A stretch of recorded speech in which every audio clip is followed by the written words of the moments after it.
자, 여러분. 오늘 밤 제가 여러분께 들려드릴 이야기는요, 단순한 역사 이야기가 아닙니다. 이건 한 나라를 완전히 뒤바꿔 놓은 그야말로 재앙이었던 7년간의 악몽에 관한 이야기입니다. 1592년, 그러니까 지금으로부터 430여 년 전의 일입니다. 평화롭던 조선 땅에 갑자기 상상도 못할 일이 벌어졌죠. 바다 건너에서 무려 15만 8천여 명의 군대가 한꺼번에 밀려 들어왔습니다. 그것도 아무런 경고도 없이요. 부산포에 상륙한 첫날, 그들이 벌인 일은 상상을 초월했습니다. 여러분 생각해보세요. 아침에 눈을 떴는데 갑자기 낯선 군대가 마을을 불태우고 있다면 그게 바로 그날의 조선이었습니다. 그리고 그날부터 조선은 완전히 다른 나라가 되어버렸죠. 오늘 밤 우리는 함께 그 7년의 시간 속으로 들어가 보려고 합니다. 도대체 무슨 일이 있었던 걸까요? 왜 일본은 갑자기 조선을 침략한 걸까요? 그리고 조선은 어떻게 이 거대한 재앙에서 살아남을 수 있었을까요? 지금부터 역사실록 연구소가 파헤친 임진왜란의 모든 것을 들려드리겠습니다. 자, 그럼 시작해볼까요? 여러분, 1590년대 초반의 동아시아를 한번 상상해보세요. 당시 일본은요, 무려 100년 넘게 전국시대라는 그야말로 혼란의 시기를 겪고 있었습니다. 그런데 이때 한 남자가 나타났습니다. 그의 이름은 도요토미 히데요시. 이 사람은요, 원래 가난한 농부의 아들로 태어났습니다. 그런데 놀랍게도 능력 하나만으로 일본 전체를 통일해버린 인물이죠. 자, 그런데 여기서 문제가 생깁니다. 일본을 통일한 히데요시는 이제 뭘 해야 할까요? 국내의 무사들을 통제해야 하는데 그들은 전쟁에만 익숙한 사람들이었습니다. 평화시대에는 오히려 이들이 위협이 될 수 있었죠. 그래서 히데요시가 생각해낸 것이 바로 대륙 정복이었습니다. 그는 1587년부터 조선에 사신을 보내기 시작합니다. 그런데 그가 한 요구가 정말 어처구니 없었습니다. 명나라를 치러 갈 테니 길을 내놔라. 여러분 생각해보세요. 자기 땅도 아닌 곳을 지나가게 해달라는 것도 모자라서요. 그걸 위해서 조선이 협력까지 해달라는 거였습니다. 당연히 조선은 이 터무니없는 요구를 거절했죠. 하지만 히데요시는 이미 마음을 굳힌 상태였습니다. 반면 당시 조선의 상황은 어땠을까요? 솔직히 말씀드리면요, 조선은 너무나도 평화로웠습니다. 아니, 정확하게는 평화에 젖어 있었다고 할 수 있죠. 왜냐하면 건국 이후 약 200년 동안 조선은 큰 전쟁을 겪지 않았거든요. 물론 중간중간에 왜구들의 침입이 있긴 했습니다. 하지만 그건 소규모 약탈에 불과했죠. 본격적인 전면전은 한 번도 없었습니다. 그래서 조선의 군사력은 점점 약해지고 있었습니다. 더 큰 문제는요, 당시 조선 조정의 분위기였습니다. 동인과 서인으로 나뉜 당파 싸움이 정말 극에 달했거든요. 이들은 나라의 안위보다는 자기 당파의 이익을 더 중요하게 생각했습니다. 일본에서 보낸 사신들을 보고 온 황윤길과 김성일의 보고도 완전히 달랐죠. 황윤길은 전쟁이 일어날 것 같습니다 라고 보고했고요. 김성일은 그럴 리 없습니다 라고 반박했습니다. 근데 여러분, 이게 진짜 웃긴 게 뭐냐면요, 이들이 이렇게 의견이 갈린 이유가 사실은 당파 싸움 때문이었다는 겁니다. 결국 선조 임금은 제대로 된 판단을 내릴 수 없었습니다. 그렇게 조선은 아무런 준비도 하지 못한 채 1592년을 맞이하게 됩니다. 1592년 4월 13일, 이날은 조선 역사상 가장 비극적인 날 중 하나가 됩니다. 아침 일찍 부산포 앞바다가 갑자기 새까맣게 변했습니다. 일본 수군의 배가 헤아릴 수 없을 만큼 많이 몰려온 거였죠. 당시 부산포를 지키던 첨사 정발은 이 광경을 보고 깜짝 놀랐습니다. 하지만 그는 용감하게 싸웠습니다. 불과 몇백 명의 병력으로 수만 명의 일본군을 상대로 말이죠. 결과는 뻔했습니다. 정발과 부산진성의 군사들은 전멸했습니다. 단 하루 만에 부산진성은 함락되었죠. 다음날 일본군은 동래성으로 향했습니다. 동래부사 송상현도 끝까지 싸웠습니다. 그는 성문에 이렇게 썼다고 전해집니다. 전사의 문과 싸우다 죽기는 쉬워도 문을 열어주기는 어렵다. 결국 송상현도 성과 함께 최후를 맞이했습니다. 그리고 이날부터 일본군의 무서운 북진이 시작됩니다. 부산과 동래를 점령한 일본군은요, 정말 무섭게 북쪽으로 올라왔습니다. 그들의 속도는 상상을 초월했죠. 왜 그랬을까요? 일단 일본군은 100년 넘게 전쟁을 해온 베테랑들이었습니다. 게다가 당시 일본군이 가지고 있던 무기가 하나 있었는데요, 바로 조총이었습니다. 조총은 포르투갈 상인들로부터 들여온 신식 화승총이었죠. 이 무기는 당시 조선군의 활보다 훨씬 강력했습니다. 반면 조선군은 어땠을까요? 오랜 평화시대를 거치면서 군사훈련이 제대로 이루어지지 않았습니다. 병력의 숫자는 장부에만 있고 실제로는 훨씬 적었죠. 게다가 조선군의 지휘 체계도 엉망이었습니다.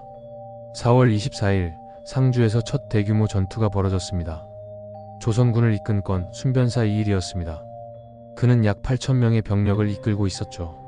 하지만 전투는 단 몇 시간 만에 끝나버렸습니다. 일본군의 조총 공격에 조선군은 제대로 싸워보지도 못하고 무너졌습니다. 더 충격적인 건 그 다음이었습니다. 조정은 급히 조선 최고의 정예 부대를 출동시킵니다. 부대를 이끈 건 삼도순 변사 신립이었습니다. 그는 여진족과의 전투에서 이름을 떨친 조선 최고의 장군 중 한 명이었죠.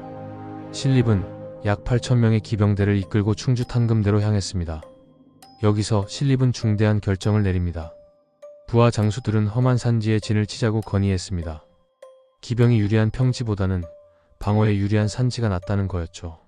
하지만 신립은 이 제안을 거절했습니다. 그는 자신의 기병대를 믿었고요. 평지에서 적을 무찌를 수 있다고 생각했습니다.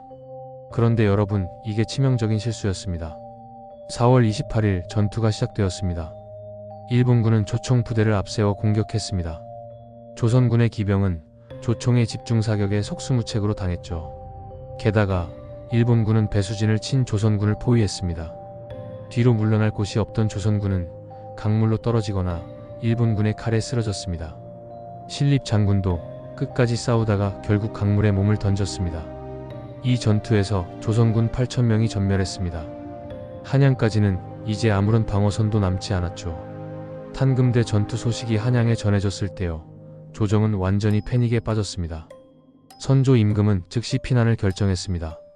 4월 30일 밤 왕과 왕실 그리고 대신들은 비밀리에 한양을 떠났습니다. 그런데 문제는요. 백성들은 아무것도 몰랐다는 겁니다. 다음날 아침 왕이 떠났다는 소식을 들은 한양 백성들은 완전히 분노했습니다. 왕이 우리를 버리고 도망갔다. 분노한 백성들은 곳곳에 불을 지르기 시작했습니다. 특히 노비 문서가 보관된 장혜원과 형조를 불태웠죠. 왜냐하면 어차피 나라가 망하는 마당에 더 이상 노비로 살고 싶지 않았던 겁니다. 한양은 그야말로 아비규환이 되었습니다.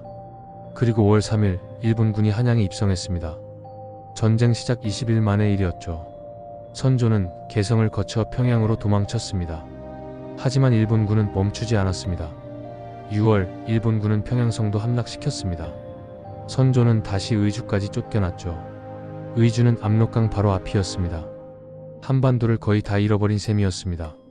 육지에서는 계속 패배하고 있었지만요. 바다에서는 완전히 다른 이야기가 펼쳐지고 있었습니다. 전라좌수사 이순신. 그는 전쟁 소식을 듣자마자 즉시 출동 준비를 했습니다. 5월 4일 이순신은 경상우수사 원균과 합류해서 첫 출전을 감행했습니다. 옥포 앞바다에서 첫 전투가 벌어졌죠. 일본 수군은 조선 수군의 등장에 당황했습니다. 왜냐하면 그들은 조선 수군이 이렇게 강할 줄 몰랐거든요. 이순신의 함대는 일본 함선 26척을 격파했습니다. 완벽한 승리였죠. 이 승리는 절망에 빠진 조선 백성들에게 큰 희망이 되었습니다. 그리고 이순신은 여기서 멈추지 않았습니다. 5월과 6월 내내 이순신은 끊임없이 일본 수군을 공격했습니다. 사천, 당포, 당항포, 율포에서 연이어 승리를 거뒀죠. 그런데 여러분, 이게 왜 중요했을까요? 일본군은 보급을 바다를 통해서 받아야 했습니다. 육로로는 거리가 너무 멀고 위험했거든요. 근데 이순신이 남해를 장악하면서 일본군의 보급로가 끊기기 시작한 겁니다. 7월 8일 이순신에게 급보가 들어왔습니다. 일본 수군의 대함대가 한산도 앞바다로 향하고 있다는 거였죠. 이번엔 규모가 달랐습니다. 일본 함선이 무려 73척이나 되었으니까요. 이순신은 신중하게 작전을 짰습니다. 그가 선택한 건 하객진이라는 전법이었습니다. 함선들을 하기 날개를 펼친 것처럼 배치하는 거였죠. 전투가 시작되자 이순신은 먼저 함선 몇 척을 앞으로 보냈습니다. 일본 함대는 이걸 보고 추격해 들어왔죠. 바로 그때 이순신의 함대가 하객진을 펼쳤습니다. 일본 함대는 순식간에 포위되었습니다. 조선 수군의 판옥선들이 사방에서 화포를 쏘아댔습니다. 일본 함선들은 차례차례 불타거나 침몰했죠. 이 전투에서 일본 함선 59척이 격파되었습니다. 완벽한 승리였습니다. 한산도 대첩은 임진왜란의 3대 대첩 중 하나로 기록됩니다. 이 승리로 이순신은 완전히 남해의 제해권을 장악했습니다. 일본군은 더 이상 바다를 통한 보급을 제대로 할 수 없게 되었죠. 바다에서 이순신이 활약하는 동안 육지에서도 변화가 일어나고 있었습니다. 전국 곳곳에서 의병들이 봉기하기 시작한 겁니다. 관군이 무너졌다면 백성들이 직접 싸우겠다는 거였죠. 첫 의병을 일으킨 사람은 곽재우였습니다. 그는 경상도 의령에서 붉은 옷을 입고 싸워서 홍위 장군이라고 불렸죠. 그는 소규모 부대를 이끌고 게릴라전을 펼쳤습니다. 일본군의 보급로를 끊고 기습 공격을 가하는 거였죠. 경상도에서는 정인홍이, 전라도에서는 김천일이, 충청도에서는 조원이 의병을 일으켰습니다. 특히 승려들도 의병에 나섰습니다. 서산대사 휴정과 그의 제자 사명당 유정이 승병을 조직했죠. 전국에서 수많은 승려들이 무기를 들고 일어났습니다. 이들 의병의 활약은 정말 대단했습니다. 일본군은 한양을 점령하긴 했지만 지방을 제대로 장악할 수 없었습니다. 어디를 가든 의병들의 저항에 부딪혔거든요. 게다가 바다가 막히면서 보급도 제대로 안 되고 있었습니다. 일본군은 점점 어려운 상황에 빠지기 시작했습니다. 조선은 전쟁 초기부터 명나라의 구원을 요청했습니다. 조선과 명나라는 사대 관계였거든요. 그래서 조선은 명나라가 당연히 도와줄 거라고 생각했습니다. 하지만 명나라는 쉽게 결정을 내리지 못했습니다. 왜냐하면 명나라 입장에서는 조선이 그렇게 중요하지 않았거든요. 오히려 군대를 보냈다가 일본군에게 패하면 명나라의 위신이 떨어질 수도 있었죠. 그래서 명나라는 처음엔 소규모 부대만 보냈습니다. 하지만 이 부대는 평양성 전투에서 일본군에게 참패했습니다. 이 소식을 들은 명나라 조정은 깜짝 놀랐습니다. 일본군이 이렇게 강한가? 명나라는 이제 일본을 진지하게 받아들이기 시작했습니다. 만약 일본이 조선을 완전히 점령한다면요, 다음 타겟은 명나라가 될 수도 있었으니까요. 결국 명나라는 대군을 보내기로 결정했습니다. 1593년 1월 명나라 장수 이여송이 43,000명의 대군을 이끌고 조선에 도착했습니다. 이여송은 명나라 최고의 명장 중 한 명이었죠. 그의 목표는 일본군이 점령하고 있는 평양성을 탈환하는 것이었습니다. 1월 6일 평양성 전투가 시작되었습니다. 명나라군은 화포를 앞세워 맹렬하게 공격했습니다. 조선군도 함께 싸웠죠. 평양성을 지키던 일본군 지휘관은 고니시 유키나가였습니다. 그는 용감하게 저항했지만 명나라군의 화력을 당해낼 수 없었습니다. 결국 고니시는 평양성을 버리고 남쪽으로 후퇴했습니다. 평양성이 탈환되었습니다. 이 소식은 조선 전역에 퍼졌습니다. 백성들은 기뻐서 눈물을 흘렸죠. 이여송은 기세를 몰아 한양으로 진군했습니다. 하지만 전쟁은 그렇게 쉽게 끝나지 않았습니다. 1월 26일 한양 근처 벽제관에서 명나라군과 일본군이 다시 충돌했습니다. 이번엔 일본군이 기다리고 있었습니다. 일본군은 매복 작전을 펼쳤죠. 명나라 선봉대가 벽제관을 지나갈 때 갑자기 사방에서 일본군이 나타났습니다. 명나라군은 완전히 포위되었습니다. 이여송은 겨우 포위망을 뚫고 탈출했지만 많은 병력을 잃었습니다. 이 전투 이후 명나라군은 공격을 멈췄습니다. 이여송은 일본군의 전투력을 과소평가했던 거였죠. 결국 전쟁은 교착 상태에 빠졌습니다. 일본군도 명나라군도 서로를 함부로 공격할 수 없게 된 겁니다. 벽제관 전투 이후 명나라와 일본은 협상을 시작했습니다. 양쪽 모두 전쟁을 계속하기가 부담스러웠거든요. 명나라는 이미 많은 병력과 돈을 쓰고 있었습니다. 일본군은 보급이 계속 문제였죠. 그래서 1593년부터 본격적인 강화 교섭이 시작되었습니다. 하지만 여기서 문제가 생겼습니다. 양쪽의 요구 조건이 완전히 달랐던 거죠. 히데요시는 황당한 요구를 했습니다. 첫째, 명나라 황제의 딸을 일본 천황의 후궁으로 보낼 것. 둘째, 조선의 남쪽 4개도를 일본에 할양할 것. 셋째, 조선의 왕자를 인질로 보낼 것. 명나라 입장에서는 말도 안 되는 조건이었습니다. 하지만 협상을 계속하면서 전쟁을 멈출 수 있다면 그것도 나쁘지 않았죠. 그래서 양쪽은 서로를 속이기 시작했습니다. 명나라 사신들은 히데요시에게 거짓 보고를 했습니다. 명나라 황제께서 당신을 일본 국왕으로 인정하셨습니다. 사실은 그런 일이 없었는데도 말이죠. 반대로 일본 측 통역관도 히데요시에게 거짓 보고를 했습니다. 왜냐하면 진실을 말하면 히데요시가 화를 낼 게 뻔했으니까요. 그렇게 4년 동안 이상한 평화가 유지되었습니다. 조선은 이 기간 동안 재건에 힘썼습니다. 불에 탄 도시들을 폭구하고 군대를 재정비했죠. 일본군도 남쪽 해안가의 외성들을 쌓으면서 버티고 있었습니다. 하지만 이 평화는 오래 갈 수 없었습니다. 1596년 명나라 사신이 일본으로 갔습니다. 히데요시는 드디어 명나라 황제의 공식 문서를 받을 거라고 기대했죠. 그런데 문서를 읽어보니 내용이 완전히 달랐습니다. 명나라 황제는 히데요시를 단지 일본 국왕으로 책봉한다는 내용뿐이었습니다. 히데요시가 요구했던 다른 조건들은 하나도 받아들여지지 않았던 거죠. 히데요시는 완전히 분노했습니다. 나를 이렇게 무시하다니. 그는 즉시 명나라 사신들을 내쫓았습니다. 그리고 다시 전쟁을 준비하기 시작했습니다. 4년간의 평화는 이렇게 깨져버렸습니다. 1597년 1월 히데요시는 다시 대군을 조선으로 보냈습니다. 이번에도 14만 명이 넘는 대군이었죠. 그런데 이번엔 조선도 준비가 되어 있었습니다. 전쟁 경험도 있었고 의병들도 조직되어 있었고 무엇보다 이순신이 있었으니까요. 하지만 여기서 정말 말도 안 되는 일이 벌어집니다. 선조 임금이 이순신을 파면해버린 겁니다. 이유는 이랬습니다. 일본군 장수 가토 기요마사가 바다로 온다는 정보가 있었는데요. 이순신이 출전하지 않았다는 거였죠.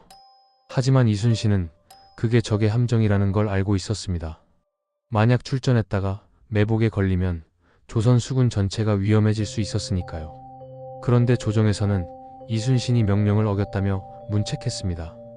결국 이순신은 체포되어 한양으로 끌려갔습니다. 그리고 고문까지 받았죠.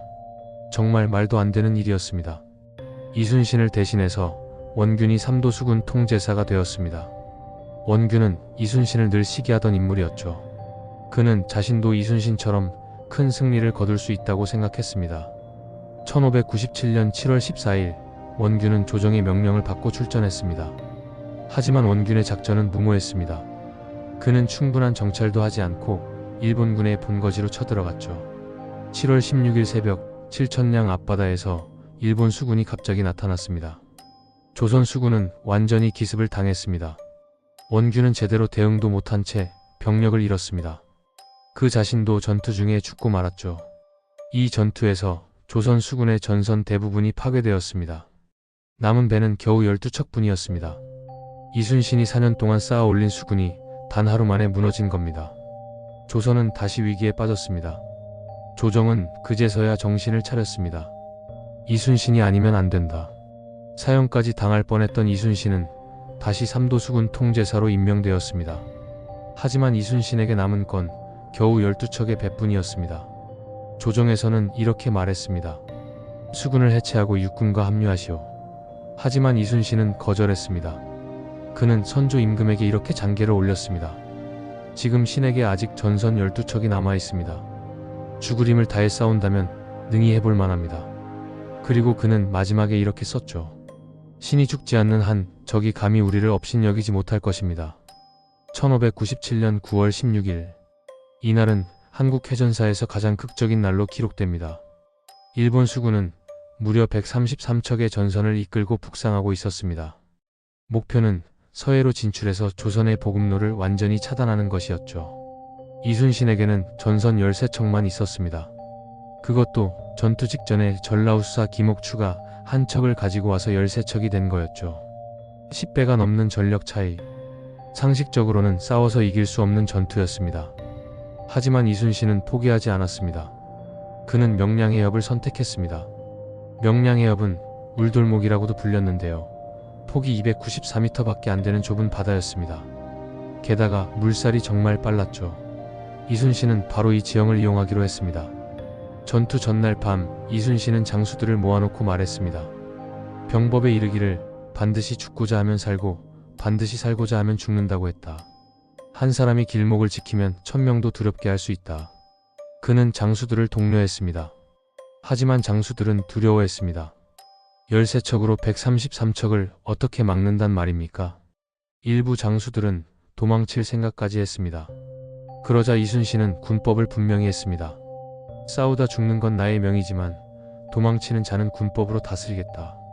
다음날 아침 일본 함대가 나타났습니다. 검은 구름처럼 바다를 가득 메운 일본 배들. 조선 수군의 병사들은 떨고 있었습니다. 하지만 이순신의 기암 대장선만은 꿈쩍도 하지 않았습니다. 전투가 시작되었습니다. 일본 함대는 좁은 해협으로 밀려 들어왔습니다. 하지만 여기서 이순신의 계산이 적중했습니다. 물살이 너무 빨라서 일본 배들은 제대로 움직일 수 없었던 겁니다. 게다가 한꺼번에 들어오려다 보니 서로 부딪히기까지 했죠. 반면 이순신의 함대는 이미 물길을 숙지하고 있었습니다. 대장선이 먼저 나아가며 맹렬하게 화포를 쏘아댔습니다. 이순신은 직접 배 위에 서서 지휘했습니다. 그의 모습을 본 조선 병사들은 용기를 냈습니다. 저분께서 저렇게 싸우시는데 우리가 물러설 수 있는가? 조선 수군은 필사적으로 싸웠습니다. 전투는 몇 시간 동안 계속되었습니다. 일본군도 맹렬히 공격했습니다. 그들은 이순신의 대장선을 집중 공격했죠. 이순신의 어깨에 총탄이 스쳤습니다. 하지만 그는 멈추지 않았습니다. 조카 이순신의 목숨도 이날 바쳐졌습니다. 점점 물살이 바뀌기 시작했습니다. 썰물이 시작된 거였죠. 이제 일본 배들은 뒤로 밀려나기 시작했습니다. 이순신은 이 순간을 놓치지 않았습니다. 전진하라. 조선 수군은 일제히 공격했습니다. 일본 함대는 혼란에 빠졌습니다. 결국 일본군은 퇴각하기 시작했습니다. 이날 일본 전선 31척이 격파되었습니다. 13척으로 133척을 막아낸 겁니다. 역사상 유례없는 기적 같은 승리였습니다. 하지만 전쟁의 상처는 깊었습니다. 조선은 전쟁 이전의 모습을 회복하는 데 수십 년이 걸렸습니다. 인구는 크게 줄어들었습니다. 농사를 지을 사람이 없어서 많은 땅이 황무지가 되었죠. 게다가 전쟁 중에 노비 문서들이 불타면서 신분제도도 흔들리기 시작했습니다. 백성들은 더 이상 예전처럼 살 수 없다는 걸 깨달았습니다.